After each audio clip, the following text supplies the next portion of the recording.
Welcome. सो हमारे पास JEE 2019 का ये भयानक दिखने वाला सवाल है, जो कि मतलब जिसके लिए जेई को जितना अप्रिसिएशन दिया जाए उतना कम है। ये सवाल दिखने में इतना भयंकर है पर इतना एक्चुअली ये टफ है नहीं। इसको मैं कहूँगा this is a approach based question. आपकी अप्रोच जैसी है आपको आंसर भी उस उतने ही टाइम में मिलेगा। जिन्होंने देखा उनको समझ आया कि अच्छा सीरीज का सवाल है।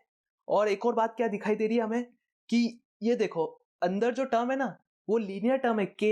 के में लीनियर टर्म है। Pi by n plus two तो कांस्टेंट है, इधर भी pi by n plus two तो कांस्टेंट है, नीचे भी।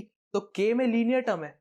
कुछ लोग क्या करेंगे, वैल्यूज डाल के देखेंगे के की, के इक्वल्स टू 0 डालेंगे, 1 डालेंगे, 2 डालेंगे, 3 डालेंगे, तो उनको पता लग जाएगा कि अच्छा ये इनके अंदर एपी चल रही है, दिस इज अ एपी। या फिर लीनियर से भी समझ आना चाहिए, क्योंकि लीनियर जो भी जिसकी भी जनरल टर्म लीनियर होती है वो एपी होता है। तो अंदर एपी चल रहा है, तो हमको सीरीज में एपी का फॉर्मूला पता है। We are going on the आम आदमी अप्रोच, है ना। आम आदमी कैसे सोचेगा? आम आदमी ऐसे ही सोचेगा कि ये लीनियर है यानी कि एपी है। मुझे एपी का फॉर्मूला पता है सीरीज में, लेकिन साइन स्क्वायर है। साइन स्क्वायर का तो नहीं पता, लेकिन कॉस का पता है। तो साइन स्क्वायर को कॉस 2 थीटा में कन्वर्ट कर लेते हैं, तो उससे अपना सम निकल आएगा डिनोमिनेटर का।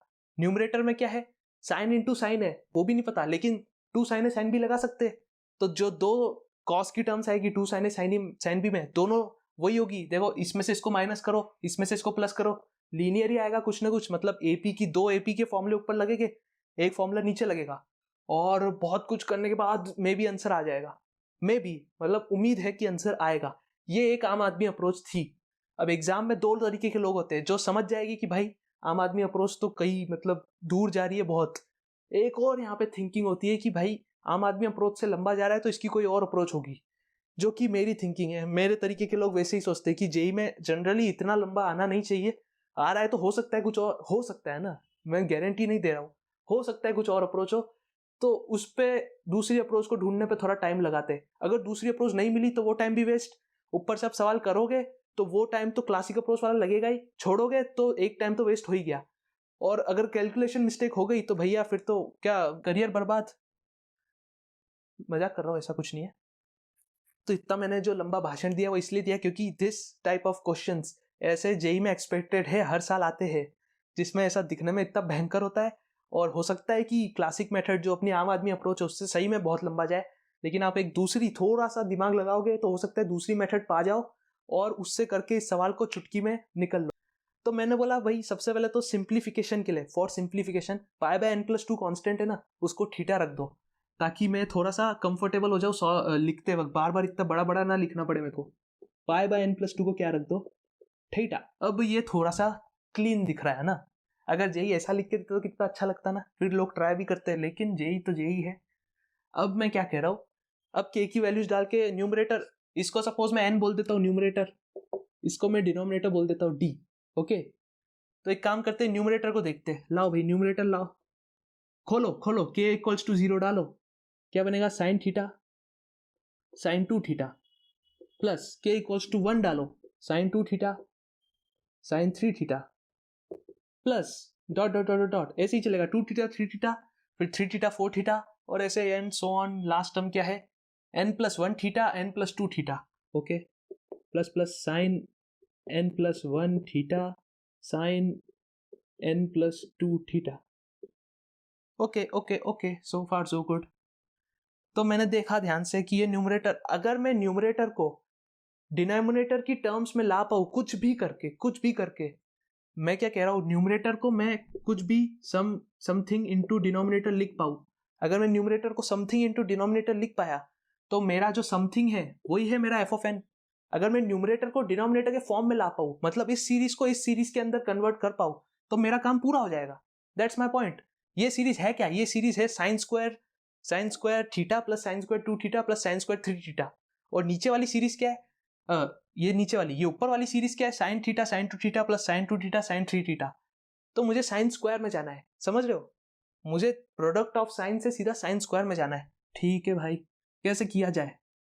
सोचने वाली बात ये है कि अगर मैं sin 2 थीटा कॉमन ले रहा हूँ तो sin theta plus sin 3 theta कितना बन जाएगा? sin थीटा बनेगा 2 sin 2 थीटा sin थीटा, तो sin 2 थीटा का स्क्वायर बन गया ना भाई। sin 2 थीटा से भी तो मल्टीप्लाई करना है प्लस sin 2 थीटा कॉमन लिया और हिट एंड ट्रायल है भाई, स्क्वायर बन रहा है, कोई ऐसी मतलब वो नहीं है। और एक और बात नोटिस करने वाली है कि दोनों का डिफरेंस भी वही है 2। आपको 2-3 अप्रोचेस ट्राई करनी पड़ेगी जिससे वो उसके फॉर्म में आ जाए। दोनों को ऐड करूंगा, मुझे ये दिखी तो मैं बता रहा हूं, तो difference by 2 c minus d by 2 plus sin b हमेशा sin थीटा ही आएगा, तो sin d कॉमन आ जाएगा और 2 भी हमेशा कॉमन आ जाएगा। तो मैं क्या कहना चाह रहा हूँ, बन गया उस फॉर्म का जिसका हम चाहते थे। अब इसको आप रिवाइंड करके देखना कि मैंने अप्रोच क्या लगाई, मैंने सोचा कैसे। ये इसके स्क्वायर बन रहा था, स्क्वायर ही हमें बनाना था, प्लस ये sin थीटा भी सब में कॉमन आएगा क्योंकि इसका भी डिफरेंस वही है, इसका भी डिफरेंस वही है। तो मैं कहना क्या चाहता हूँ, हर टर्म को उसकी पिछली टर्म से ऐड कर दो, हर टर्म को उसकी पिछली टर्म से ऐड कर दो। आई रिपीट, हर टर्म को उसकी पिछली टर्म से ऐड कर दो। लेकिन अगर इसको इससे ऐड किया तो इसके आगे वाली को इससे ऐड कर ही नहीं पाओगे क्योंकि ये तो इसमें ऐड हो गई। तो यहाँ पे ही हमें वो, यहाँ तो आधा आधा कर लो, आधा आधा इसको दे दो, आधा उसको दे दो, आधा इसको दे दो, आधा उसको दे दो। समझ रहे हो, समझ रहे हो, आर यू गेटिंग इट? इसको मैं अच्छे से लिखता हूं, ठीक है। तो अब मैंने क्या बोला था कि हम हर टर्म को उसकी पिछली टर्म से अगर ऐड करेंगे तो साइन स्क्वायर वाली सीरीज बनती हुई दिख रही है, क्योंकि उनमें जो साइन थीटा आएगा वो सब में कॉमन आ जाएगा क्योंकि डिफरेंस सेम है सब में। इसमें भी 2 का डिफरेंस, इसमें भी 2 का डिफरेंस, इसमें भी 2 का डिफरेंस। 2 का किन का? जो साइन 3 थीटा कॉमन आ गया, साइन 4 थीटा और 2 थीटा में कितना 2 का डिफरेंस। यहाँ पे देखो 3 थीटा और थीटा में कितना 2 का डिफरेंस। लेकिन एक प्रॉब्लम आ गई, अगर मैंने इसको इसमें ऐड किया तो इसको मैं इसमें ऐड कैसे करूंगा? ये तो इसमें ऐड हो गया ना। तो इसका सॉल्यूशन क्या था कि आधी आधी दे दो, हाफ इसको दे दो, हाफ इसको दे दो, सेम इसका भी हाफ इसको दे दो, हाफ इसको दे दो। ऐसे भी कर सकते हैं। इसी को लिखने का एक दूसरा तरीका ये है कि भाई हर टर्म को उसकी पिछली टर्म में ऐड करना है ना, तो n को ही वापस लिख लो। ऐसा आपने बहुत बार किया होगा सीक्वेंस सीरीज चैप्टर में। अपन एक टर्म उसको आगे शिफ्ट कर दो, साइन थीटा साइन 2 थीटा, एक टर्म आगे शिफ्ट मार लो, साइन 2 थीटा साइन 3 थीटा। तो इससे होगा क्या, इधर तो 2n आ जाएगा लेकिन अपना जो गोल था वो पूरा हो जाएगा। हर टर्म अपनी पिछली टर्म में ऐड हो जाएगा, हर टर्म अपनी पिछली टर्म में ऐड हो जाएगा। So we will succeed in our goal. इसकी पिछली टर्म थी sine n theta sine n plus 1 theta. एक जो लास्ट टर्म होगी वो किसी में ऐड नहीं होगी, तो उस टर्म को अपन इस साइड ले आते, इस साइड ले आते, लिख लेते साइन, लास्ट टर्म जो थी वो क्या थी, ये वाली इधर जाएगी नहीं क्योंकि उधर कोई है नहीं ऐड होने के लिए, तो उसको मैंने इस साइड ले लिया। पर बाय द वे ये टर्म 0 ही है क्योंकि थीटा क्या है, थीटा अपना पाई बाय n प्लस 2 था, remember pi by n plus 2। और ये देखो ये sine of n plus 2 theta, sine of n plus 2 theta, n plus 2 theta कितना है, पाई, साइन पाई कितना है 0 है। तो उसकी अपने को चिंता करने की जरूरत नहीं है क्योंकि वो टर्म जो है जो यहाँ पे आएगी वो ऑलरेडी 0 है, ठीक है। तो अब 2n कितना आएगा, ऐड कर दो भाई, ऐड कर दो, and you will see sign theta sine 2 theta, तो ये ऐसा का ऐसा ही आ गया। इसमें 2 साइन थीटा कॉस थीटा लगा दो क्योंकि ताकि वो स्क्वायर वाला बन जाए, तो इसको 2 साइन थीटा कॉस थीटा लगा दिया। या फिर ऐसा भी सोच सकते हो, ये साइन ऑफ 0 थीटा है, क्या 0 थीटा, साइन 0 0 ही होता है, 0 थीटा मान लो, और साइन ऑफ 1 थीटा, ऐसा भी सोच सकते हो। तो क्या हुआ, साइन थीटा कॉमन आ गया, sine 2 theta plus sine 0 theta, वही फॉर्मूला लगाओ, ठीक है, उससे ही करते हैं, उससे और फील आएगी आपको। Sine 2 theta plus sine 0 theta, sine of 0 plus 2 by 2 यानी कि theta, sine of 2 minus 0 by 2, oh sorry cos of 2 minus 0 by 2 which is theta. समझे?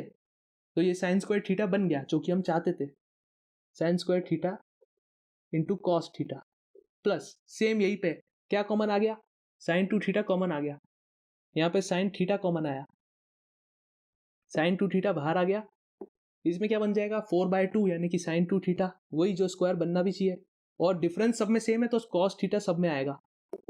अब आ जाएगा sine square 3 theta cos theta and so on. तो last में क्या आ जाएगा, कितनी टर्म्स दी है, थीटा से लेके n प्लस 1 टर्म्स दी है, तो लास्ट में आ जाएगा sine square n plus 1 theta into cos theta. Cos theta सबसे बाहर आ गया तो अपने पास आ गया 2n equals to cos theta times sine square theta plus denominator d, and this is where the question ends. n by d अपना f of n है, numerator by denominator f of n ही तो है, तो f of n आ गया cos theta, that's it. अच्छा, सब में एक 2 भी आएगा है ना, वो 2 फॉरगेट मत करना। Sine c plus sine d क्या होता है, 2 साइन सी प्लस, वो जो 2 आता है ना पहले, वो सब में आएगा 2 2 2 2, वो 2 भी कॉमन ले लेना, तो वो 2 भी यहाँ पे कट जाएगा, ये 2 2 कट गया। एफ ऑफ एन आ गया simply cos theta, simply cos theta. अब मैंने समझाने के लिए आपको इतना कुछ कराया, लेकिन एग्जाम में अगर कोई कर रहा है ना, वो सीधा हिट एंड ट्रायल से सोच सकता है, हिट एंड ट्रायल से, कि भाई इन दोनों को ऐड कर रहे तो ऐसा ही हो रहा है, तो आधी आधी आधी कर लो, या फिर ऐसा ऐसा कर लो जैसा अपन उसमें करते हैं। तो ये मैं आपको 100% गारंटी देता हूँ कि ये मेथड से अगर आप करोगे तो एग्जाम में जो आपकी ओरिजिनल मेथड है उससे आधे से कम टाइम में आपका आंसर आ जाएगा। लेकिन पॉइंट क्या है, पॉइंट ये पकड़ना, इसका मतलब ये नहीं कि ये मेथड अच्छी है, इस मेथड तक पहुंचने में वो आधा टाइम यूज हो जाएगा। मतलब मान लो मान लो मेरे को 5 मिनट लगते नॉर्मल मेथड से, आम आदमी अप्रोच से आंसर लाने में, तो मेरे को 2.5 मिनट लग जाएगी इसमें पहुंचने में, और बाकी 2.5 मिनट लग जाएगी इससे आंसर लाने में। ये मेथड तो छोटी है लेकिन इसमें पहुंचने तक का टाइम बड़ा है। इसको सोचना थोड़ा सा, मतलब वो कहते हैं ना हायर ऑर्डर थिंकिंग स्किल्स, वो है हॉट्स। ठीक है, f of n equals to cos theta, theta क्या था, पाई बाय एन प्लस 2। अब तो भाई मैं क्या ही बोलूँ, अब तो सवाल खत्म है। ये समझाने के लिए इतना लंबा लग रहा है, लेकिन एक्चुअली ये इतना लंबा नहीं है जितना ये दिखता है ना।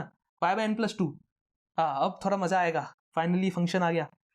तो एफ ऑफ 4 कितना है, पाई बाय 6, √3/2 है, हाँ है ना भाई। Limit n tending to infinity, तो ये 0 चला जाएगा, cos 0 1 है क्या, बड़े यहाँ पे तो 1/2 है, तो ये गलत है। ओके, सी ऑप्शन को रोकते, थोड़ा लंबा लग रहा है।